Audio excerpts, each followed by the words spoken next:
1, 2, 3, testing, check. Audio check. 1, 2, 3, testing.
Hello again, everybody. I'm Larry Hamilton. Welcome to my YouTube painting channel. Thank you for watching. Thanks for being here today. And we're going to do an oil painting of a beautiful scene from Glacier National Park. It's a beautiful national park in the state of Montana. If you've never been there and have a chance to visit, I certainly suggest that you try it.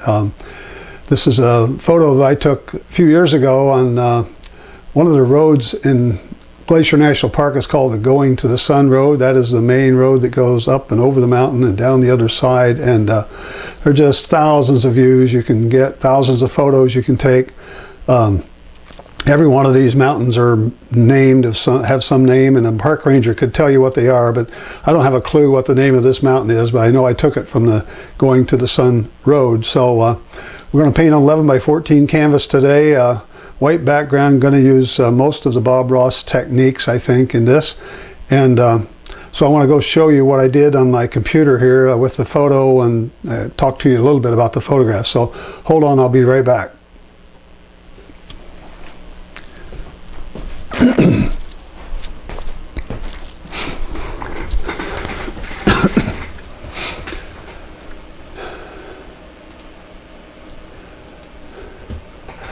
Okay, here I am at my computer now, and I want to welcome you all again for being here and see if I can explain this photograph to you. One thing about this photo is there's a lot of green in it, and that's usually kind of a no-no for most artists to paint so much green. So I'll probably lighten it up a little bit. I may have some lighter tips on the highlights of these green in the foregrounds particularly. But it's also pretty much a monochrome image. It doesn't have a lot of real dark darks and light lights. There is a dark shadow on the left side. I did crop it to get it to fit our 11 by 14 canvas, which I usually do. And so there's the cropped version of it. And I also ran it through our program that I told you about before to put a grid on it. And so it's a 5 by 4 grid, 5 across the top, 4 down. It fits nicely on 11 by 14 canvas. And I also created a sketch. I didn't do a value map because it really has minimal values in it. I'm going to have to create those on the fly. So here's the sketch. So I think that's really all I want to talk about, other than the fact we're going to have to put some nice value changes in the background to give it some depth, and that happens with a lot of photographs most of the time. So anyway, I'll put my palette back on, I'll go back to my easel, and I'll be right with you in a second.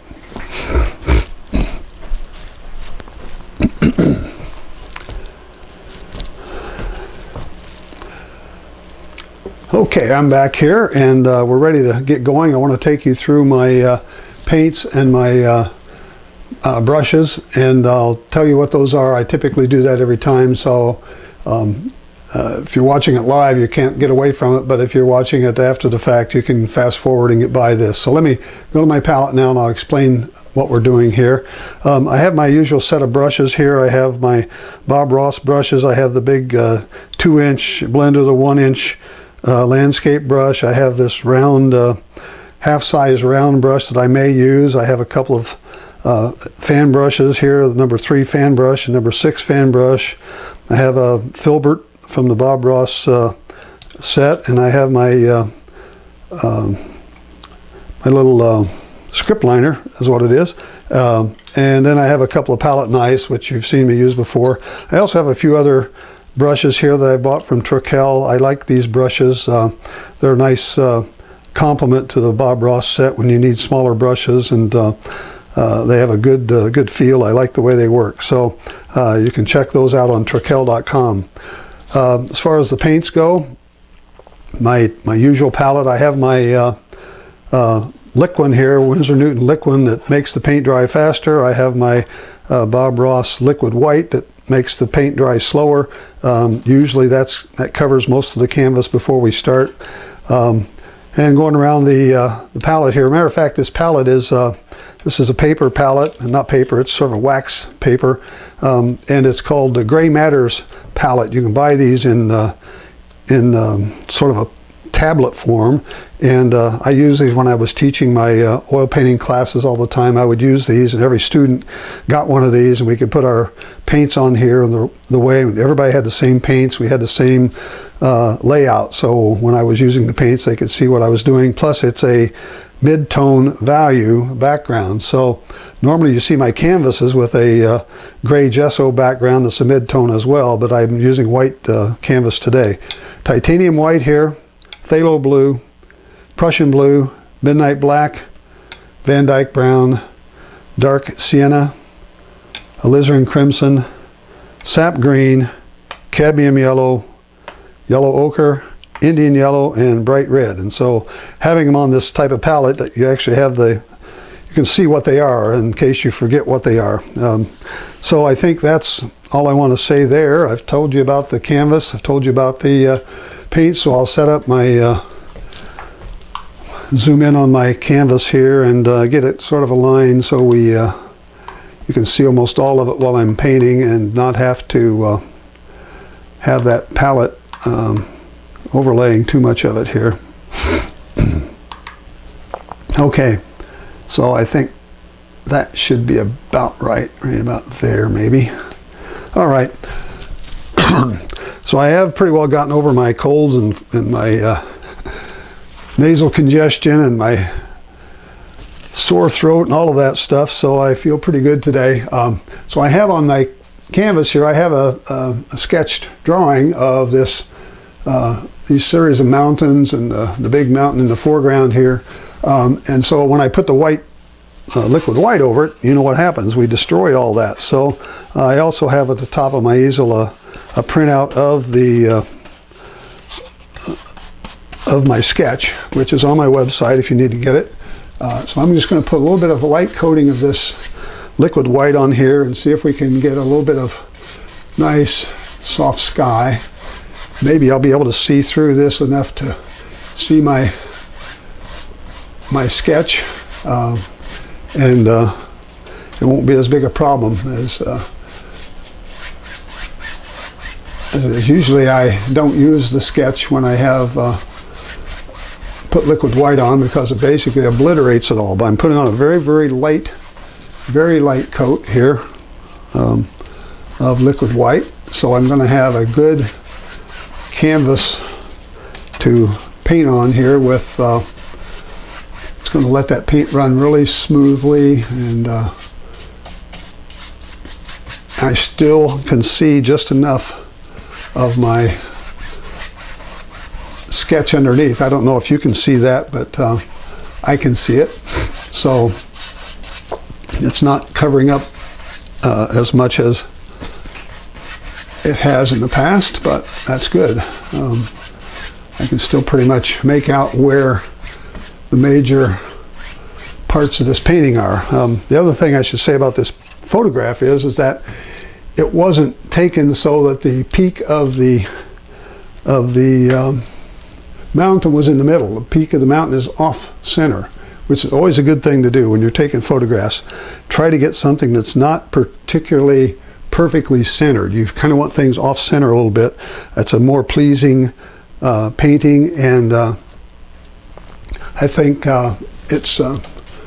it makes for a better composition as well. So all right, so we have that ready to go. I'm going to keep using the same brush, and what's Greg saying, maybe drop a big tree on the left using our artist prerogative. There you go. Good point. I may do that. I was thinking about putting some yellow flowers in the foreground on the right. I was looking, if you just Google Glacier National Park, images of Glacier National Park, you'll see a lot of images, and there are a lot of them, many of them look like this. This is like a summertime photo, and a little bit more. So I know this was taken like in July time frame, and so I know it was summertime, but there's still quite a bit of snow sitting up there on these the sides of the mountains. Actually, all the snow on the top is pretty well gone, putting a little alizarin crimson in here in my brush. I haven't washed out my brush, haven't even wiped out the brush. We'll put a little bit of this in here as we come down over the top of these mountains a little bit.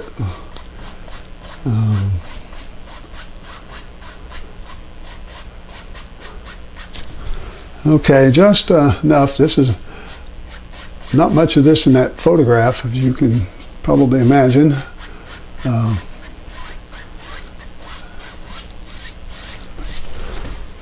Okay, that's not bad. I think I want to put just a little darker in the upper corner here, maybe the right corner, because we do have this darker shape on the left. So I'm going to just darken the right corner just a bit, if I can, get a little bit of this Prussian blue in there, pull it down. Okay, so now I have a gradiated, kind of like I would call it in watercolor terms, it'd be a gradiated wash, going dark to light, right to left. Something a little darker on the right hand side to make it, give it some interest. And I have a little bit of my alizarin in there to give it a cool color. All right, so I'm kind of wiping out my brush now. I haven't washed it out, but I think I am gonna wash it out, because I want to change colors to something darker. And the more light I keep in there, the more it's going to be hard to get that light color out, or hard to get it dark. So, all right, so here we go. In that mountain, matter of fact, I think I'm going to use, instead of the big old brush, I'm going to use a filbert here and see if I can remember where that mountain is. We got a little mountain back here that I'm going to make him sort of purplish. I think I'll put him in first because he's the farthest back. It's like right in here. Something like that. A little more purple in there. Has to be darker than the sky, otherwise you won't see it, right? So it comes down into this area here where the trees are. Then we have this other mountain that's in front of it. All right, so let's leave that. The sun is coming from the left, so anything that is darker needs to be slightly darker on the right side instead of the left side. So I'll just touch that in and sort of blend it together a little bit.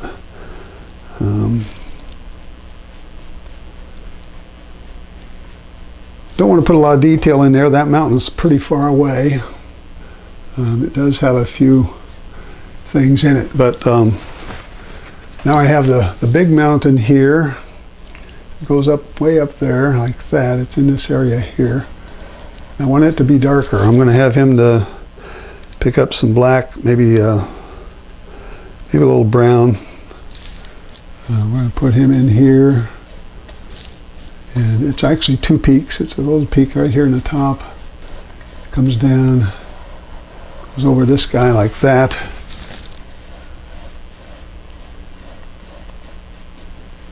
And then there's another peak to the right of it that ought to be just a shade darker, if I can make it a slightly darker, like right in here. It's going to go over there like this, come way down. And these kind of run together here. But they go all the way down to this area here. These things go all the way down. Okay, so just keep working. Could have used the big old 1-inch brush, but if I use that big brush, I'd be done in 10 minutes. So this kind of goes down all the way down in here. There's another set of, there's a lot of greenery that goes across here.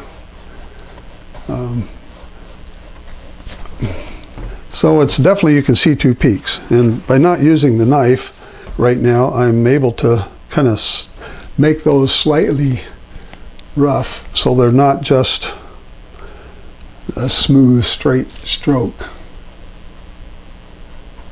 So this needs to be a little dark on this side, and so I'll push them out like that. And this other one's got a few dark patches on it over here on the right side. It also has quite a few like valleys setting here, dark ridges that are in this one. So I want to try to capture those, but not with this brush with all this white paint in it. The thing about painting over liquid white is that anything you put on, you start picking up that liquid white. You can see how light these mountains got when I just put that dark midnight black and Van Dyke brown. It just lightened them right up. So let's see how I'm doing here. So the other mountain is coming in. There's a row of trees here. This needs to come down further. So let's start putting a little grass in there, maybe see what happens if I start doing that. Start changing the color a little bit here. This is coming down to this area. It's way too light because I've got all that white paint on the canvas. This is a summertime view. Springtime, they still have a lot of snow on these mountains. So I'm just kind of giving myself some idea of where to go with the greens here. And we've got another whole set of greens that go back in here, back in there. Okay. I'm kind of doing this just to remind myself where stuff is, because I do lose sight of these things sometimes. And these are all like horizontal brush strokes. They're not vertical right here. There's some white snow in there, but these are all sort of horizontal. Even going up this way, we get more horizontal. Okay, there's another mountain sitting back there that I want to capture. I want it to be a little bluer because it's in the distance. It has to be darker than the sky. A little bit lighter. Let's see, it starts about right here. And probably should have put this mountain in first, but I didn't. So let's go here like this. A lot of snow in this area right in here. And there's a bit of the gray mountain that comes in like this.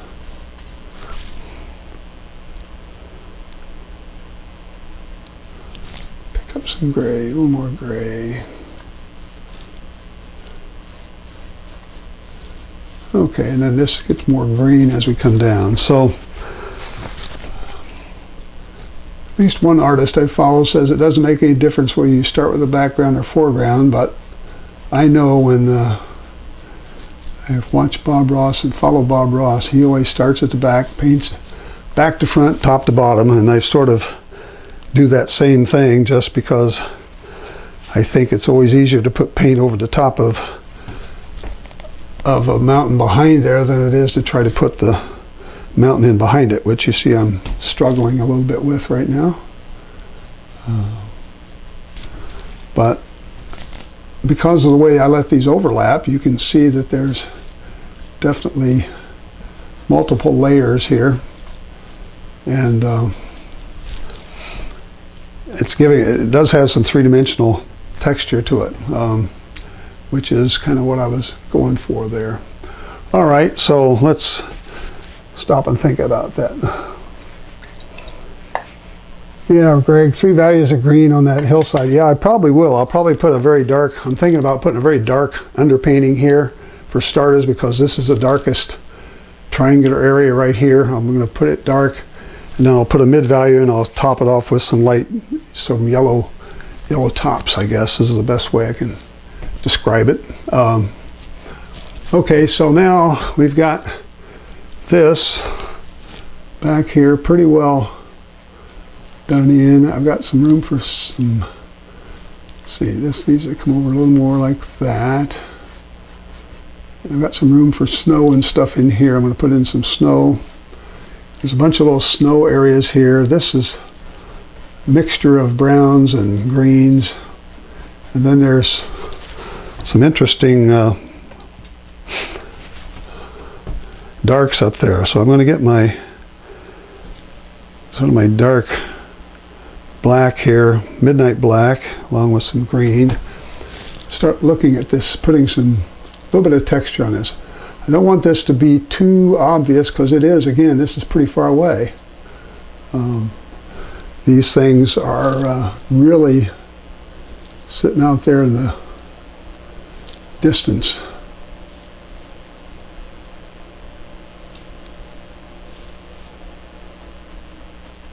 So I'm just using a little bit of black. I'm using my Trekell number 6 flat here. And so it's a smaller brush. It's something that probably never would see Bob Ross use. But these all sort of help define ridges in this mountain and valleys. And when the snow is on, this is where the snow sits, and the snow melts and runs down. And so I'm just sort of feathering this in, making these sort of come down this way. I'm going to pick up a little more of my green. It starts getting a little greener in here. If I want these to look like trees, I'll just take my brush and sort of push it up.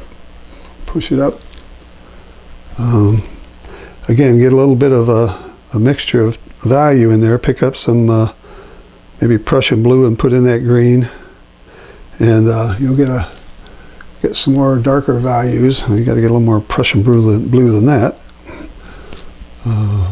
But so I can just put in a few things that look like there's some darker trees kind of climbing up this mountain. I should tell you, this is you can just about see on this mountain here, about here. Above that is some snow. There's green grass, a little bit of green grass, but there's not many trees. And that's because these mountains are above the tree line. The tree line in Montana is about 7,500 feet, I want to say.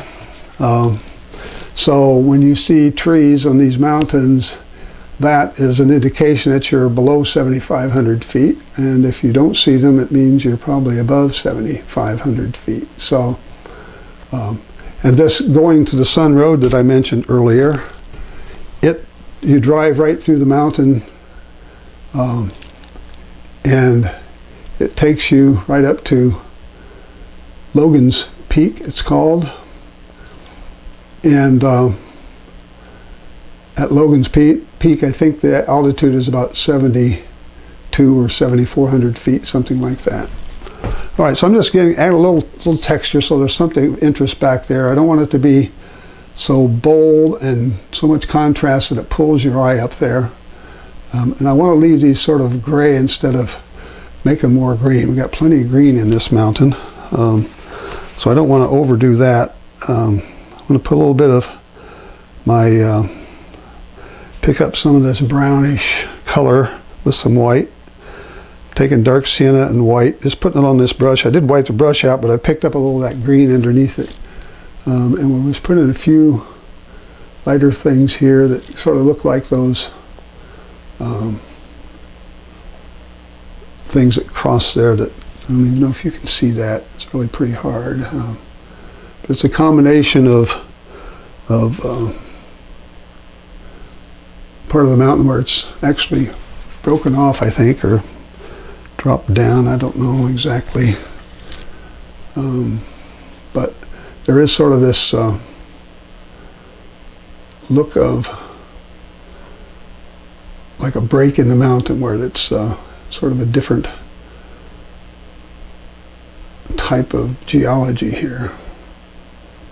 So I'm trying to fit some of that in.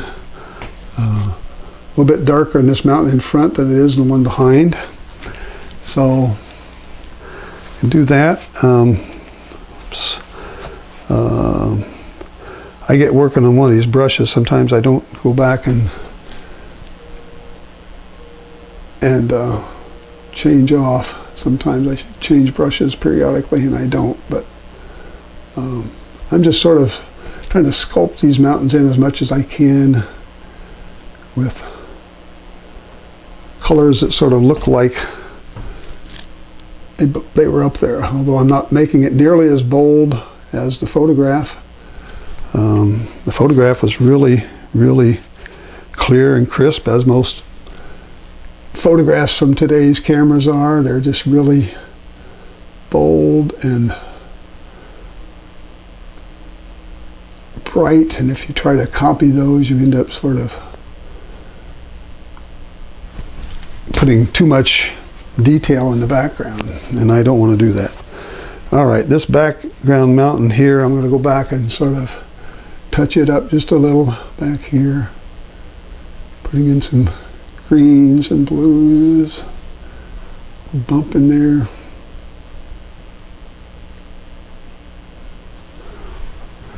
All right, you see the separation. There's a little separation that I'll show you. Little bumps, a little dark here in some areas. Pull around. It is shadowy over on this side, so I want to give that some shadow. I think that shadow might be coming from even this mountain that's in front of it. I'm not sure. So these small brushes kind of come in handy. And help you give a little more realism to the scene. Some shadow on that snow there. So I just darkened it just slightly. All right. Where's my focal point on this painting? Well, usually it's the darkest dark against the lightest light, so I may not have even created that yet. But it should be either in this quadrant here or this circular. If you do the 3x3, split it 3 ways, the focal point should be in one of these places where those lines cross. It should either be in the upper right quadrant in this area, should be in the lower right quadrant here. Maybe by the time I get done putting some grasses and maybe some pretty yellow flowers or something in here, it'll be down here. This area over here is pretty bland and green, and this area up here doesn't have a lot of it. It's pretty dark, so I would think I might try to make it here, even though that's not a great, in the photograph, that's not a great shot there actually. But we'll see. So I'm just coming down. This is a little bit too dark here. Some of these things you want to make them so they're dark so they stand out, and other times you don't want them to be too dark. So this needs more green in it. So I'm going to just kind of bring in some of my sap green. One thing about these colors is because we have 3 yellows and we have 2 blues and we have sap green, we can make all kinds of different colors of oh, there's this shadow here. Pull these down. Make all kind of greens with these blues and yellows that you have in this palette.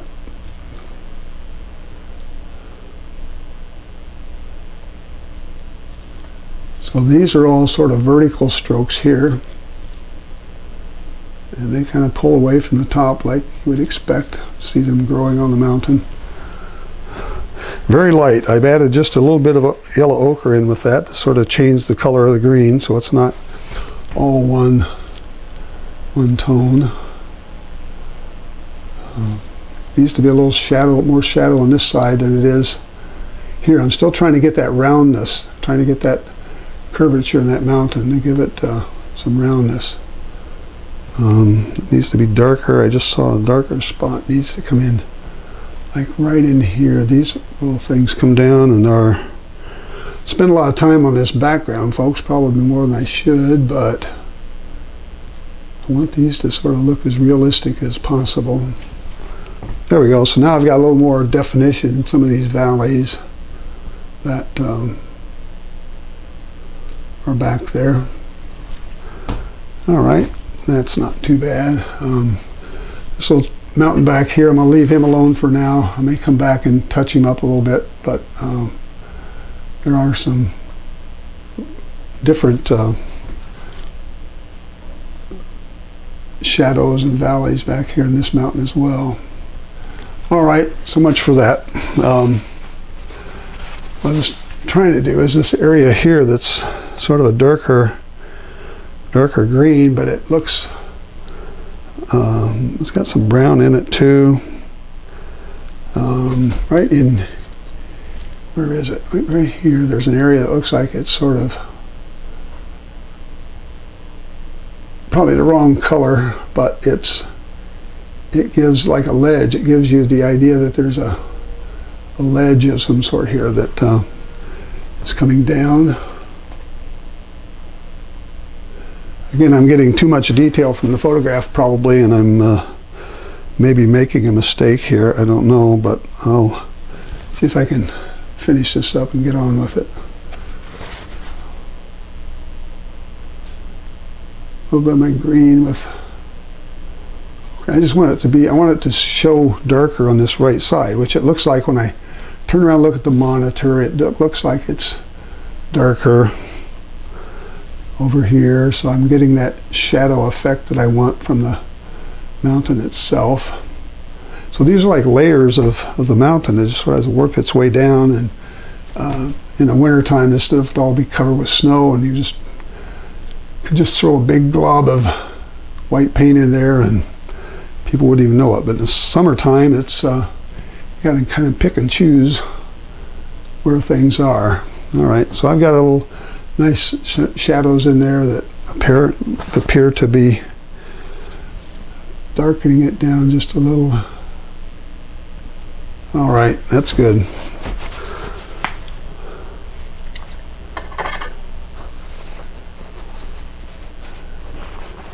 Start at the top, end at the bottom, and go back for details. Yeah, well, that's a good concept. I probably should do the whole painting all the way over, and that's what she's talking about, I think, here, is that don't sweat the details on the way down the canvas. I tend to sweat more details probably on the way down the canvas than I should. But let's see if we can put a few more of these in here.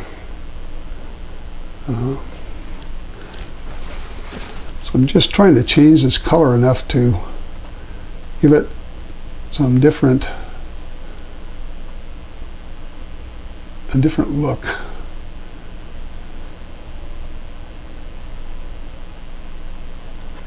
All right, that's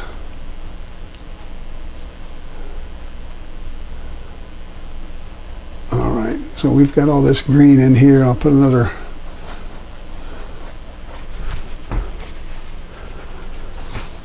All right.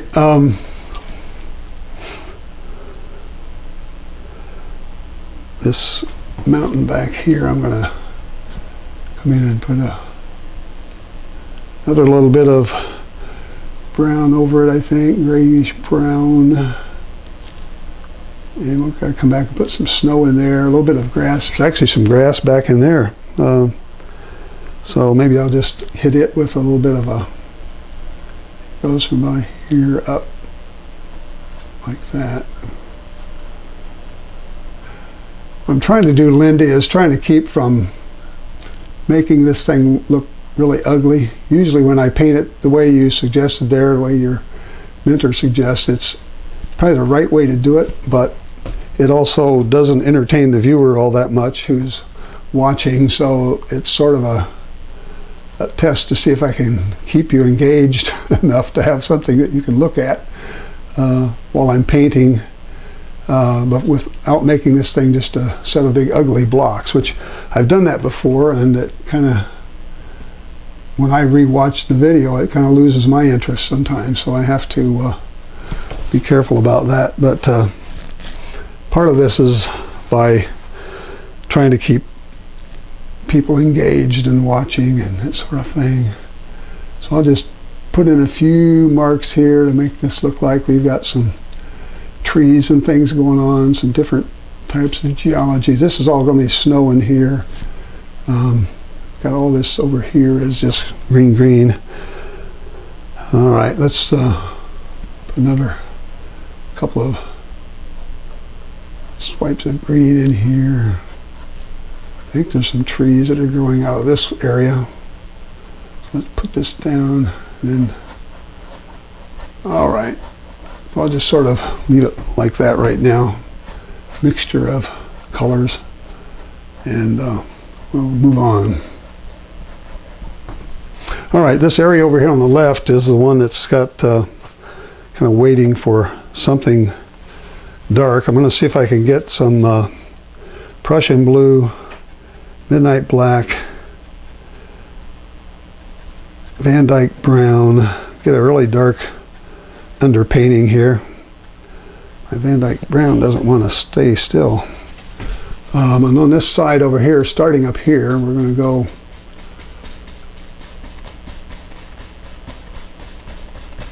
really dark blue. This thing is almost up as high as, almost as high as that peak. So let's get some more here. On Van Dyke.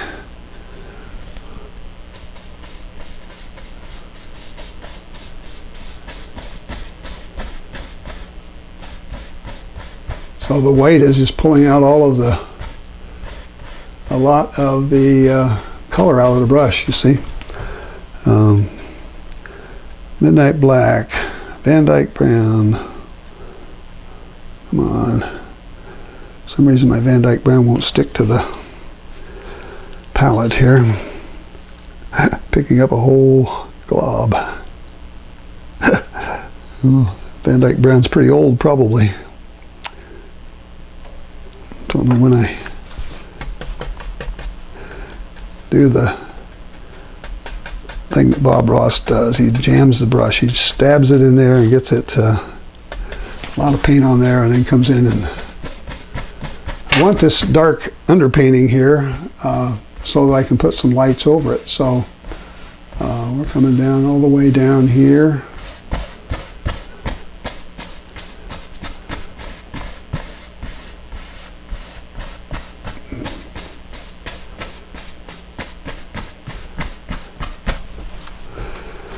Okay, so we've got a lot of darks in there now.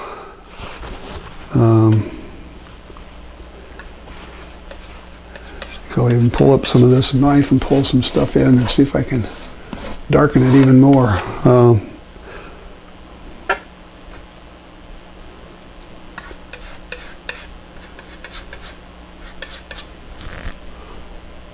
lot of trees and stuff up here, so I'm going to just put this dark as much as I can put under here, certainly where the shadow is. It's going to lighten up as we come down, but there's that. On this other side over here on the right, down here, I'm going to have this to be considerably lighter. I'm using my palette knife now. I want this to sort of mixture of colors, darks.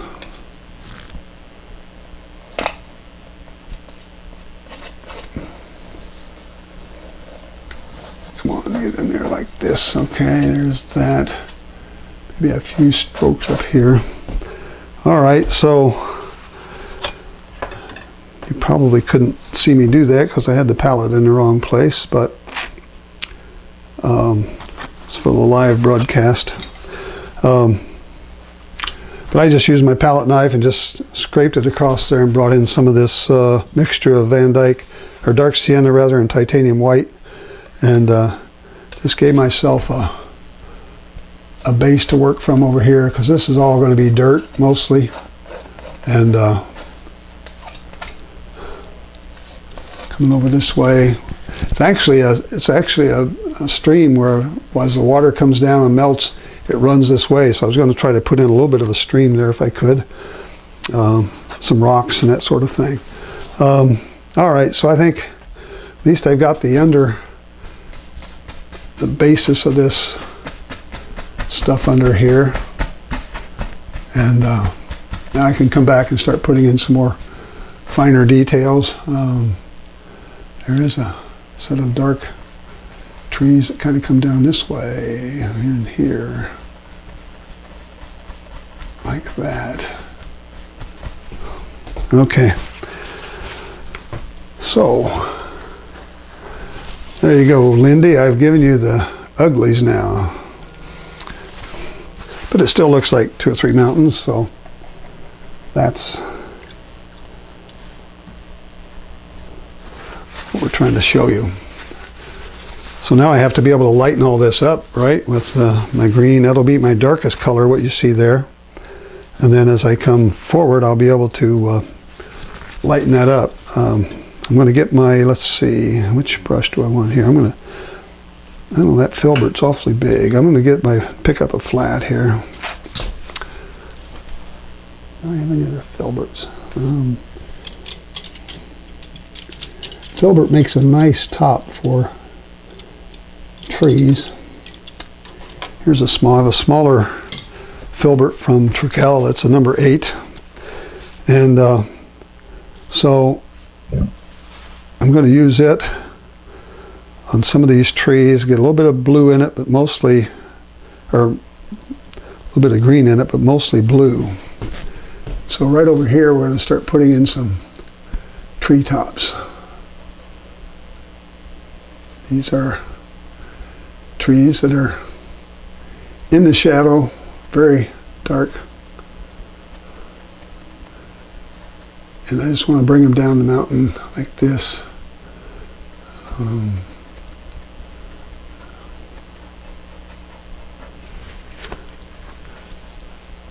Seen me paint this way before, where I pick up the paint and get it on the brush and then just sort of push it into the canvas like this.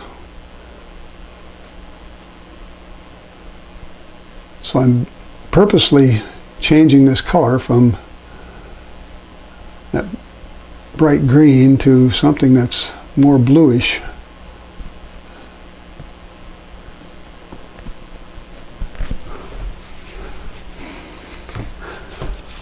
And I am adding the sap green in there, but I want it to be a lot darker over here on the left than on the right, because we're in the shadow of the mountain here.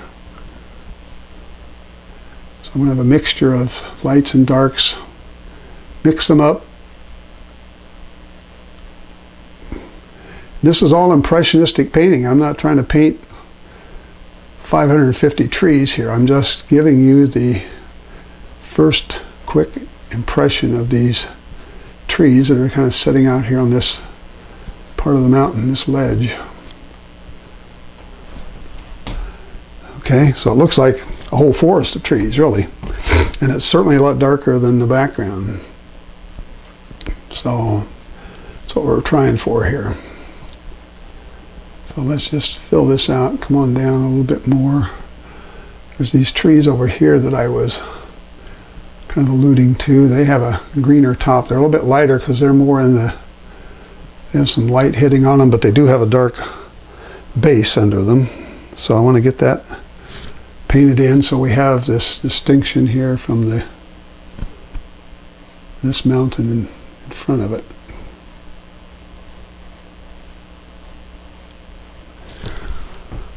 Okay, they're further back. They don't have to be as distinct, but value-wise, they have to be dark enough that you can tell the difference. And then I want the trees behind to kind of reflect that. So I'm going to pull these in and mix them together.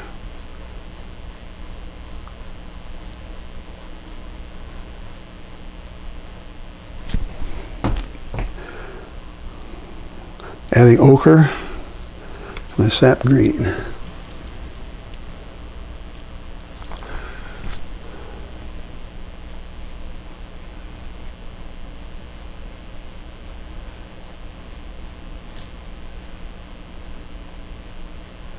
So it looks like another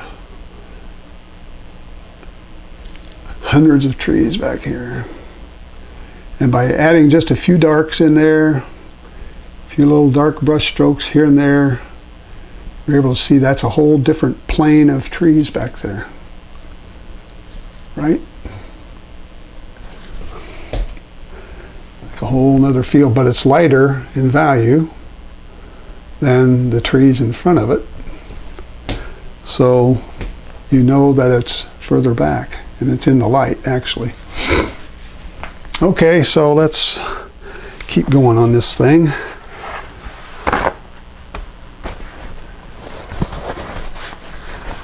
All right, I have a bunch of trees here that have some brown in them, and they're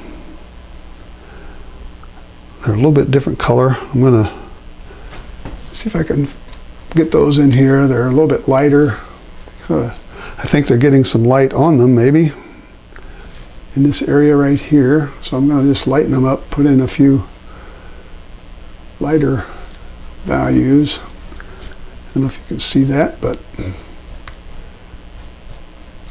And I want to pick up maybe some red in there. Get a little red. Red and green make a gray.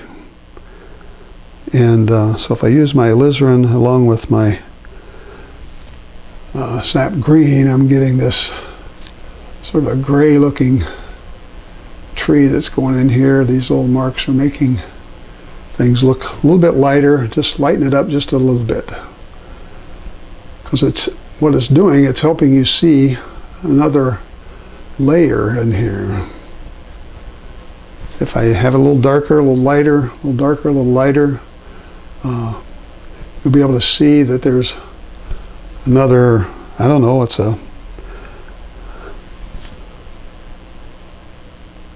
another ledge, maybe a valley runs, well, there is a valley that runs right down here, and it empties into this this creek down here.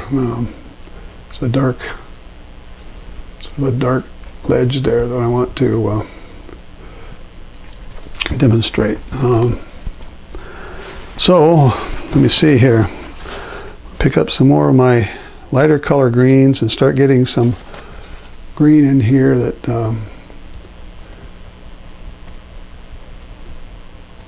this is where I need to start using my a big landscape brush and start pushing in some of the colors. Let's bring it on down here like this. On down, I'll leave this, let it be ugly.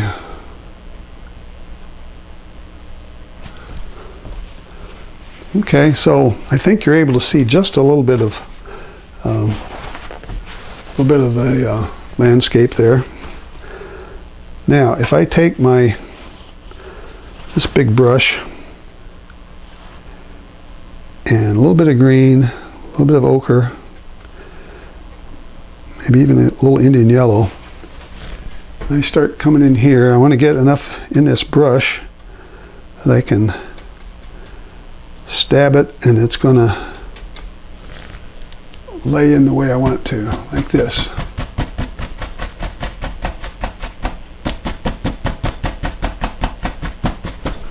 Okay, so it's pulling up that, there's the white underneath it, then there's the black.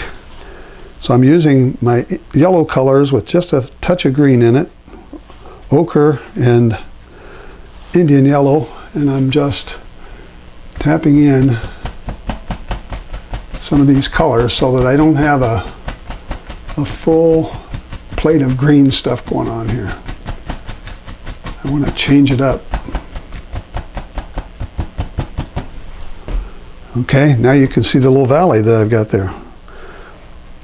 Painted around it. Okay, so then on top of this, somewhere I'm going to start putting in some bright yellow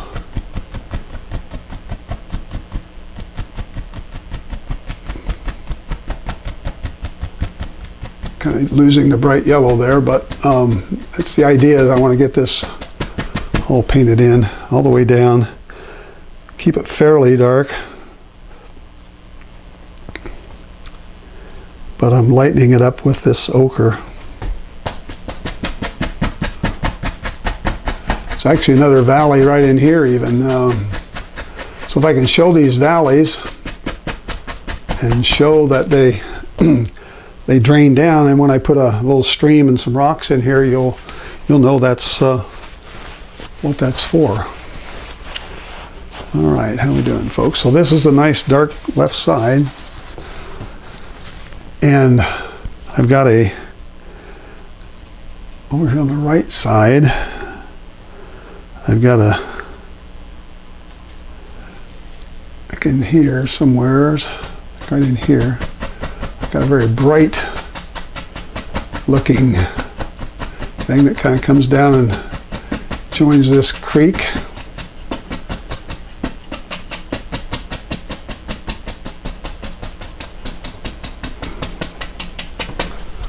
All right. That liquid white under there, you can cover this canvas in no time.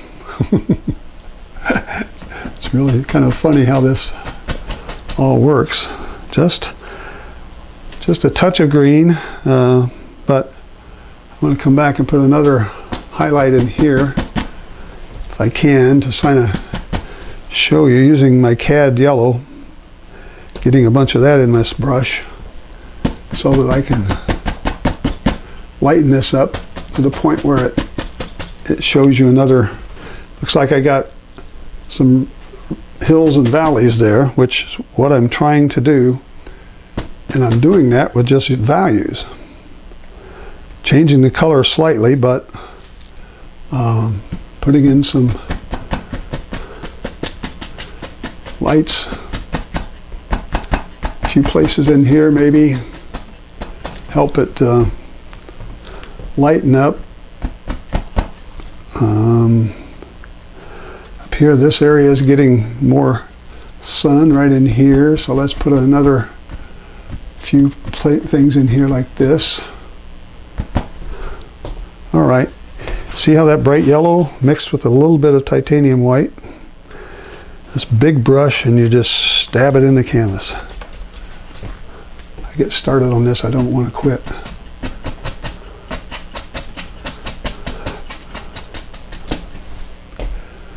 Okay.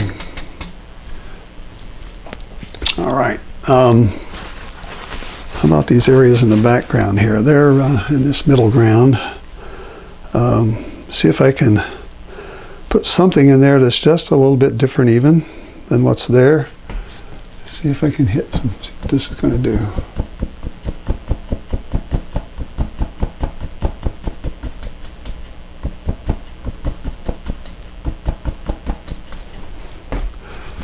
I don't know if that looks good or not. It is giving me this tiered effect where there's a series of ledges around there that show the different layers of the grass. I haven't painted this painting before, folks, so all this is just sort of figuring it out as we go. I don't know if you ever watched Bob Ross's biography on YouTube. There's on his YouTube painting channel, there's a biography that they did, and that Kowalski, who was his partner, talks about the way he painted and what he did and how he did it. And he always painted every painting at least twice, maybe 3 times. So whenever he was talking to you and saying, oh, let's put a little happy little tree here, he knew what that was going to look like because he'd already done it at least once and maybe twice. So to that, in that regard, he was really kind of copying his own work, which is nice, but it kind of, the viewer thought it was, oh, he's just spontaneously doing this. He was very well planned out. He didn't spontaneously do a whole lot of stuff. It was pretty well thought through. Put a few little vertical brush strokes here to kind of give us some more tree-looking things here. don't want this to be just all like that. Okay, so let's stop on this for a minute and see if we've got some. I think I can still leave these white streaks in here that kind of look like they might be some places where water would run, and down here into this area. All right, having so much fun with this big brush, I don't want to quit, but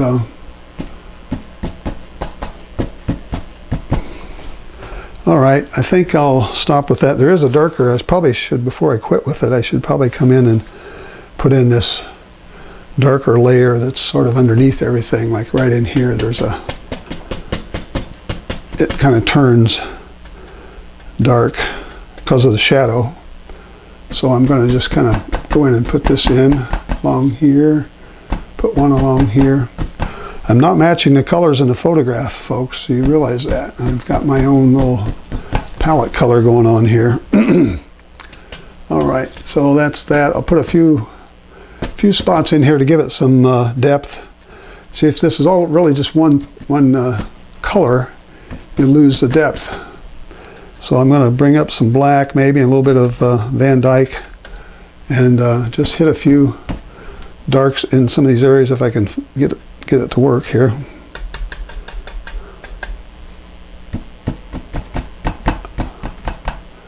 There's some dark, a few more darks in here. Something like that. I don't want to put too much in. Maybe just put a few little things up here. All right. Now it looks like I have a nice set of rolling hills.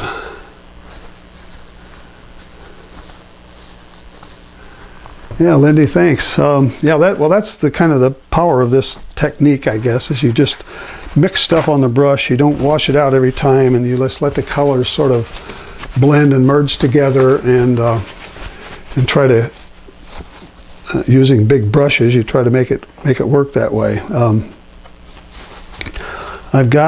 Now I want to come back here and put in some more areas where there's some little rocky areas in here. There's some, kind of identify this stream just a little more. This as it comes down here. So I've got this area that's got some rocks and stuff coming down here. Again, I'm just letting it sort of blend together. I'm not trying to force it in any way. I don't want it to be too obvious that I force this little creek in here.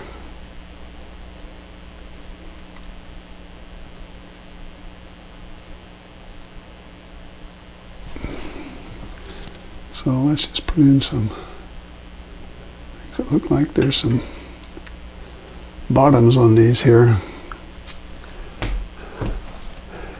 And then darken it up, pull up some darks. Need a flat brush for that. When I'm pulling up, the filbert gives me the wrong thing at the bottom. It gives me a curved thing at the bottom. I want this, if you can see that. You see the difference? A flat brush, this little number 10 flat from Turkel. You pull up and it gives you these nice things that look like you've got a bank here where you're running water through, and as you pull up, you pull it away. If I use the filbert brush, it has that rounded top, which is good for trees, but it's not so good for the base of trees. So you want to try to match your brush. That's why I use more brushes than Bob Ross typically has in his domain, but he's probably not painting as much detail as I'm doing right here, right now. So let's just finish this off here. Put in a few things like that.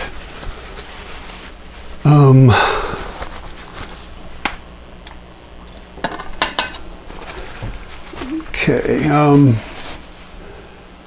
I'm going to go back and see if I can lighten up some of this foreground right here. And there's a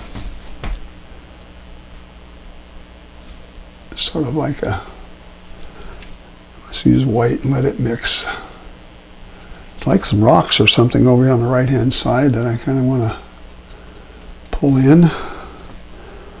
Again, trying to be fairly impressionistic. A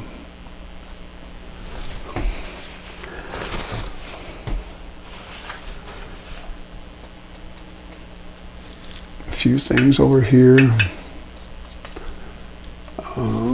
Maybe a few spots up in here. I'm just kind of filling that in because it's just sort of a bland area that needs some attention. So then I'll come back and maybe put in a few darks underneath some of these to make it look like there's some rocks in place. Not overly dark. I kind of want to darken this corner in a little bit more, but I want to leave it like there's some rockiness here.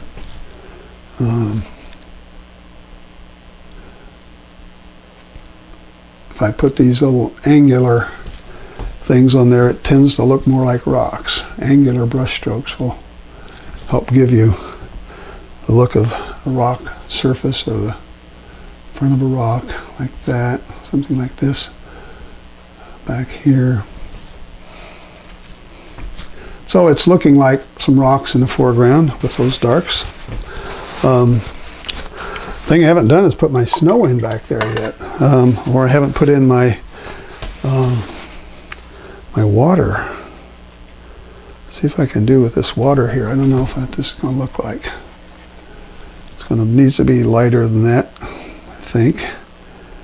I'm going to give it a little bit of alizarin, sort of.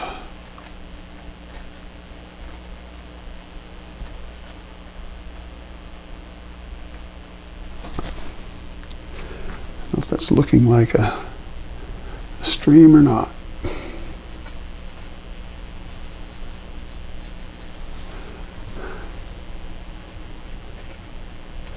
I'm using a flat brush and just sort of making strokes that run as the water would run, almost they're parallel to the bottom of the canvas here.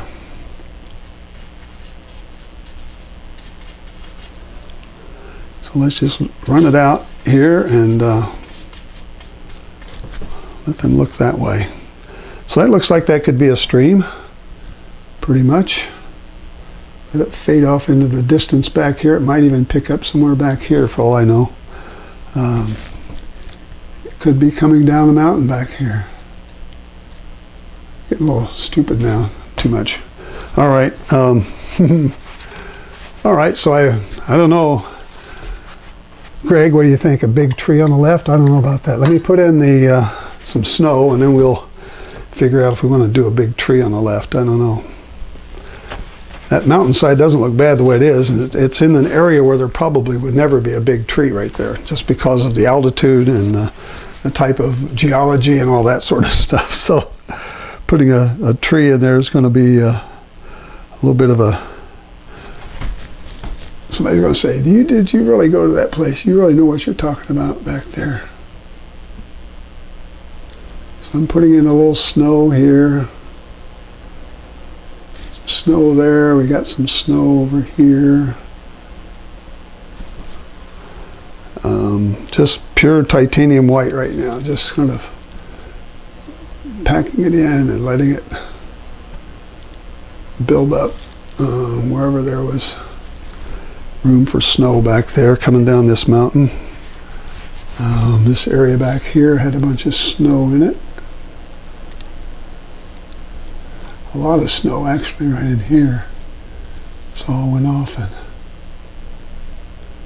needs to be lighter. I picked up that dark color underneath it, so wipe out the brush, clean, fresh paint, come back and put in more snow. Take your brush and pull it up like this. Looks like it's coming out of off the mountain. This needs to go up, same way. These are coming down in these valleys. I'm putting more snow in here than is in the photograph, just because it's our artistic license.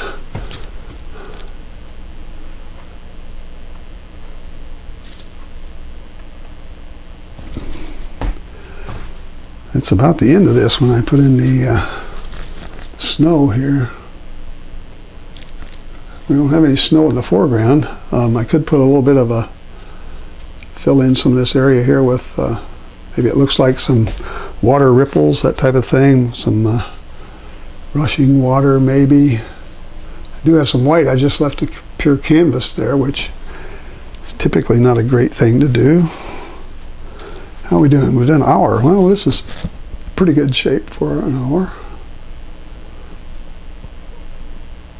And this water coming down here. Maybe we got some water that's kind of rushing down.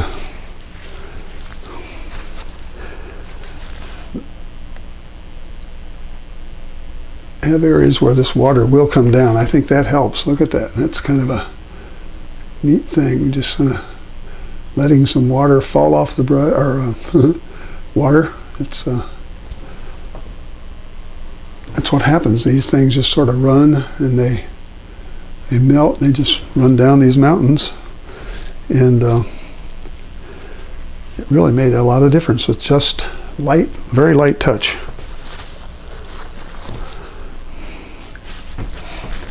Up here, there's a little more snow. Maybe in this area, let's put a few more places of snow that comes off this brush. I pick up all that underpainting there. I want these to sort of come up like they're falling, coming down off the mountain.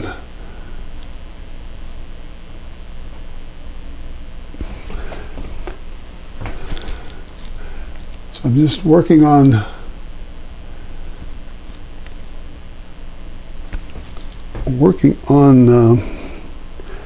illusions, optical illusions here to sort of let you see snow. There's even a little bit of snow back here in some areas. Let's pull a few down. Kind of give that a little more texture back there. Change the color a little bit.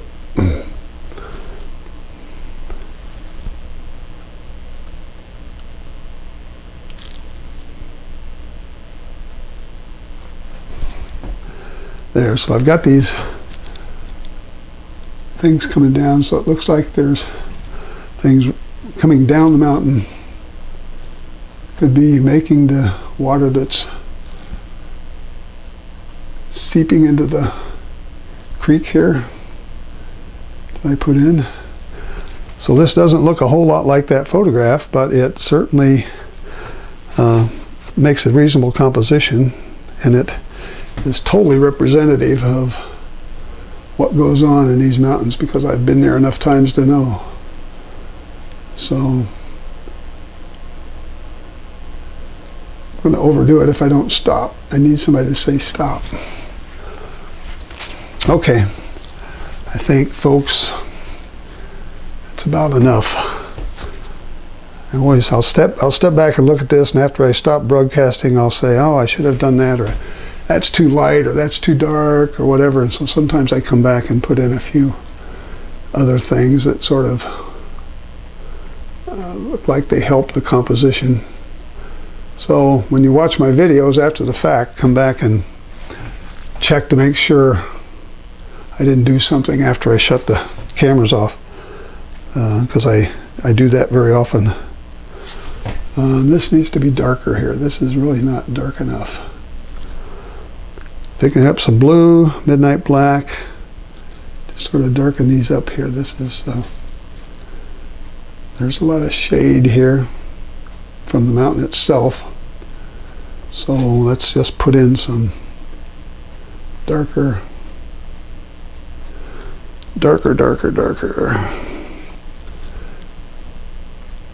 Usually what I find is I never have enough dark. I need a good set of darks under here to carry this through. There's actually some dark that comes down this mountain like this. don't know what it is exactly, but it's a, might even be a hiking trail. I don't think it's a hiking trail. I think this is too steep. So I'll just make a little bit of a zigzagginess, put a few more darks under these back here so I can make sure you see the difference in the plane here. So there's a little bit of a, so I'm getting some real depth here, a lot of depth with the difference in these values. And by putting in another layer, it just, every layer just brings up the, if I'm finished, oh, I didn't have some, need some more dark over there probably, in this right area over here. This is more in the shadow over here. So let's put a few more dark things here. All right, so I'm giving you another avenue to explore. So where's the focal point? Well, it could probably be in here. It could probably be up here somewhere. I don't know exactly where. That's for the viewer to figure out. All right, just a couple more things here to sort of, I got a lot of area here that doesn't have a lot going on, so I'm just trying to maybe put in some more abstract shapes here that help this pull together. All right. Folks, I think I'm going to stop. We've been going for a good hour, a little over an hour. Didn't use my bright red, I didn't use my ultraviolet, but I used everything else. So that's a pretty good show of paint usage. So I'm going to see if I can put in my name here, and I'll call this one finished. That color doesn't go. I don't want that color. I want it darker. Darker, darker, darker. Get some thinner, a lot of thinner. That's too dark, but I'm going to put it in.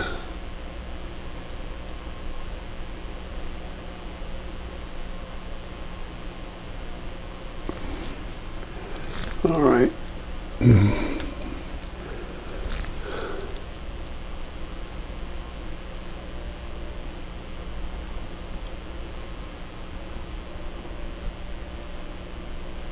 Lighten it up just a little. Okay, that's probably too much of my name, but all right, folks, I think that's about the best I want to try on this. I may do a couple things with it after I sign off, but basically I'm going to say that is the finished painting. If I can get it centered for you. And so there's a little snow there around, and looks like I got water coming down the mountain, made a little creek there that didn't exist in the photo. So I think I'm going to call that quits. So thank you again for watching. Thanks for staying with me for over an hour. Appreciate you being here. Appreciate your comments. Give this a try and let me know how you do. Post stuff on my Facebook page or on my YouTube channel, and let me know how you make out. And send my link off to friends if you think they'd like to see me painting. And if you're not a subscriber, by the way, go ahead and subscribe, please. I noticed with my analytics the other day that a lot of people watch my videos that aren't subscribers. So I'd be glad to have you as a subscriber, and click that little bell right next to the subscribe button and you'll get notified every time I upload a new video. So anyway, if you like this style of painting, if you like what I do with watercolors and oils, please sign up, and I'll be glad to teach you whatever I can, and certainly demonstrate my painting style, and hopefully that'll help you maybe learn a little bit in your quest for art. So check out my Facebook page, my website, and I appreciate you being here again. So that's all I'll say for now. I'll say so long for now until I see you next time. Bye-bye.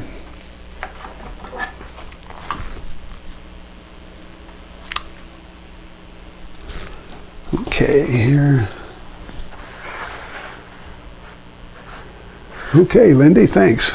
It's the stream came out pretty good. I didn't know how it was going to work when I started this, but I like the way it looks right now. So, okay, folks, thanks again.